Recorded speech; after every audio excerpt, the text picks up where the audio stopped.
Three top chefs, each with just 30 minutes to create a three-course menu for a table of complete strangers. Whose meal will most appeal? And who will win the glorious Golden Trophy? This is 30-Minute Menu.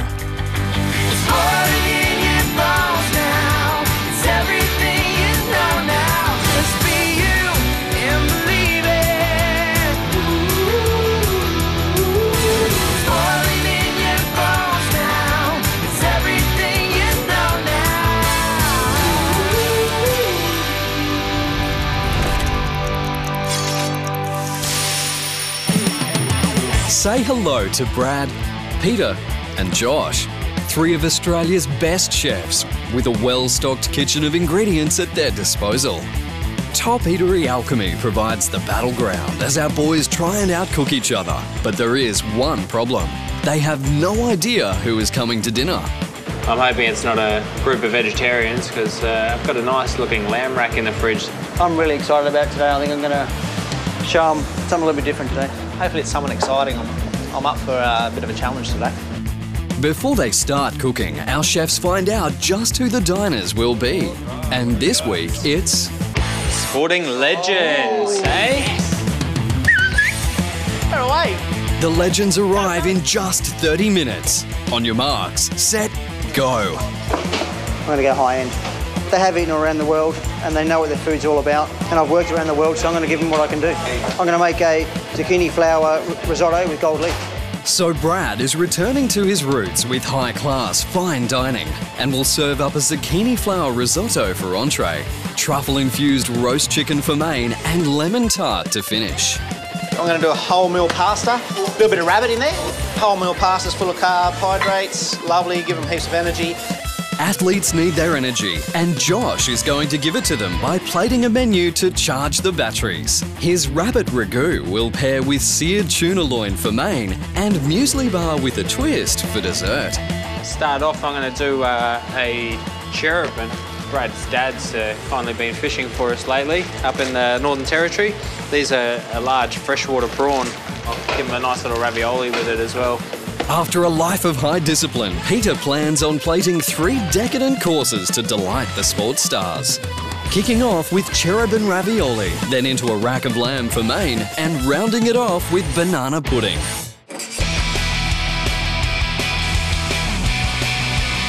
It's a simple, clean, beautiful dish, this one, okay? Hey, I'm busy here. I'm going for gold. Right, so we got the rabbit here. Looks like a greyhound or a cat, but it is actually a rabbit. Quickest way we're going to get that done is in the pressure cooker. So I better hop to it. So all our chefs are out of the blocks and they'll need to be on their game to impress these sporting icons. I eat well probably 90% of the time, and the other 10% I just blow out and have whatever I want. Lisa Curry is Australia's original swimming golden girl, amassing over 30 international medals in a distinguished career. I was a little bit picky about what I used to eat when I was racing, just to try and maintain, although I didn't need to be a jockey. I didn't want to blow out either. 5-time world champion Mick Doohan is quite simply one of the greatest motorcycle racers in history. As you can see, I like everything. Anything I get my hands on, I'll eat. With 3 premiership medals and numerous Origin and international honours, Steve Walters is rugby league royalty. As a professional athlete playing in a bikini, it's really important to obviously train hard and watch what we eat. Sydney Olympic beach volleyball gold medalist Natalie Cook is still on a sporting mission, aiming to compete in her 5th Olympic Games. Food is all about friends, family, culture and hanging out. Now it's important to have hot stock. If the rice cools down, it's going to stop cooking, so you want to keep that cooking going, all right? Add a small amount at a time. Pedro. Need a little bit of a hand there, Josh. Yeah, how do you work this in? Anything with a little computer in there is in trouble. You got to figure it out. I think you're on.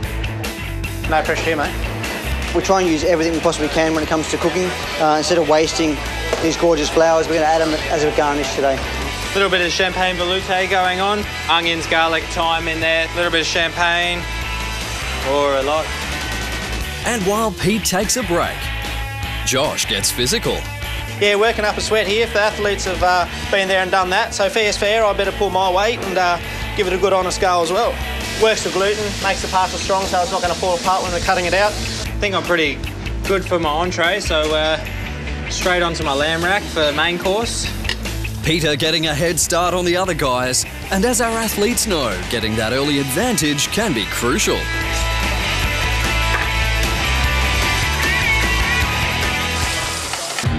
"30 minutes are over and the legends have just arrived. They're not used to waiting, so in the kitchen, it's time to go. Now the risotto should not be wet, it should be firm. That's perfect. Just trying to decide whether I'm going to leave these in the shell or take them out. All I want this is to stay half respectable, which is always difficult when dealing with pasta. Serve with a crown, fit for a king. So Brad is going for gold with his high-end cuisine, serving up zucchini and asparagus risotto with zucchini flowers and gold leaf. And that's a legendary dish. Pete is hoping to get over the line with his entree of grilled cherubin, with scallop and leek ravioli and champagne veloute. I reckon that is going to have Brad and Pete hopping mad. And last but not least, Josh's energy food is ready to go. His entree of rabbit ragu with wholemeal pasta should keep the legends going all day. Next, the race is on. But whose entree will be up to speed?